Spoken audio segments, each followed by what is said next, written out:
दोस्तों नमस्कार। Teaching exam with आकार आईएएस में आप सभी दोस्तों का बहुत बहुत स्वागत है। दोस्तों स्क्रीन पर जो आप प्रश्न देख रहे हैं ये एमपी टेट वर्ग की परीक्षा में पूछा गया बेहद महत्वपूर्ण प्रश्न है और आने वाली परीक्षाओं में भी इससे संबंधित बहुत सारे प्रश्न पूछे जा सकते हैं। प्रश्न में कहा गया है क्षत्रप नाम के शब्द का क्या अर्थ होता है। इसका सही आंसर है वायसरॉय या अधीनस्थ शासक। दोस्तों आपको इसके बारे में कुछ और जानकारी अगर मैं दे दूं तो याद रखें कि क्षत्रप नाम का ये जो शब्द है इसका मतलब होता है अधीनस्थ शासक। और ये जो क्षत्रपों वाली यानी कि अधीनस्थ शासकों को अपने अधीन रखने वाली व्यवस्था को शुरू करने वाले जो शासक थे इन्हें कहा जाता है शक शासक।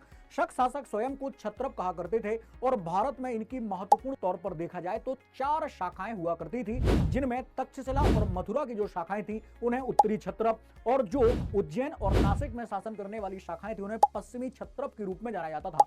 इन दोनों शाखाओं में पश्चिमी क्षत्रप शासक जो थे ये सबसे शक्तिशाली माने जाते थे, जिनमें 2 महत्वपूर्ण राजवंश हुआ करते थे, जिनमें एक राजवंश था कादरमक और एक था क्षैरात वंश। कादरमक वंश के संस्थापक को आपने सुना होगा, इनका नाम था राजा चस्टन और वहीं क्षैरात वंश के संस्थापक के तौर पर हम राजा भूमक को जानते हैं।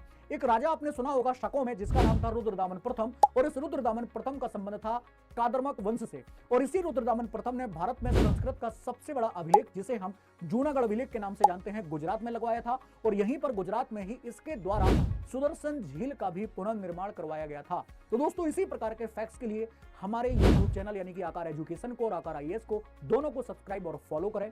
दोस्तों मिलते हैं अगले वीडियो में। All the best. भारत माता की जय।